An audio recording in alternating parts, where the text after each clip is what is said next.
कोई नई बात नहीं है भारतीय जनता पार्टी की सरकार में। जिस तरह से आज किसान सड़कों पे हैं, 1 साल पहले हम लोग सड़कों पर थे और अपने हक की मांग कर रहे थे। इनके अंदर ना संविधान का सम्मान है, ना देश का सम्मान है और अब ना इनके अंदर किसान का सम्मान है। जिस तरीके से पूरी दुनिया में हमारा देश कृषि प्रधान देश माना जाता है, पूरी दुनिया में यही किसान हमारे देश का सर ऊँचा करते हैं, लेकिन उसी किसान की आज कोई सुनवाई नहीं है। क्यों नहीं है? उसकी वजह सबसे बड़ी ये है कि भारतीय जनता पार्टी का जो सबसे बड़ा हथकंडा है वो यहाँ के पूंजीपतियों की जेब भरना, और इसी वजह से आज किसान जो है सड़कों पर है, मर रहा है, लेकिन इनको किसी का भी ख्याल नहीं है। और सिर्फ किसान की हम बात क्यों करें, क्या महिलाओं का इनके प्रति क्या सम्मान है, मज़दूरों का क्या है? इन्होंने पिछले लॉकडाउन में जिस तरीके से कितने मज़दूर सड़कों पर मर गए, ये बसेस खड़ी रखी लेकिन उनके लिए नहीं लगाई। तो तमाम मुद्दे हैं। भारतीय जनता पार्टी ने कुछ नहीं किया, सिर्फ धर्म के नाम पर लोगों को वलगलाया है।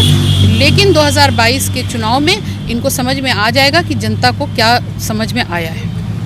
किसानों के प्रति कहा जा रहा है कि जो आंदोलन में जो उपद्रव हुआ है उसमें इनपुट थे कुछ देश विरोधी ताकतें लगी थी। जब देश की महिलाएं बैठी थी तब भी इनको ये लग रहा था कि बाहर से पैसा आ रहा है और बाहर के लोग हाथ में हैं। इनको खालिस्तान, पाकिस्तान और उपद्रव और इसके अलावा कुछ नहीं मालूम है। ये इस्लामिक स्टेट पे बात करते हैं, ये किसानों को कह देते हैं खालिस्तानी हैं। तो इनको जब अपनी कोई काम छुपाने होते हैं, गलत कारनामे, उस पर ये जो है दूसरी चीज़ों का ठप्पा लगा देते हैं। तो कुल मिला के भारतीय जनता पार्टी का फेल्योर है, दिल्ली से लेकर और उत्तर प्रदेश से।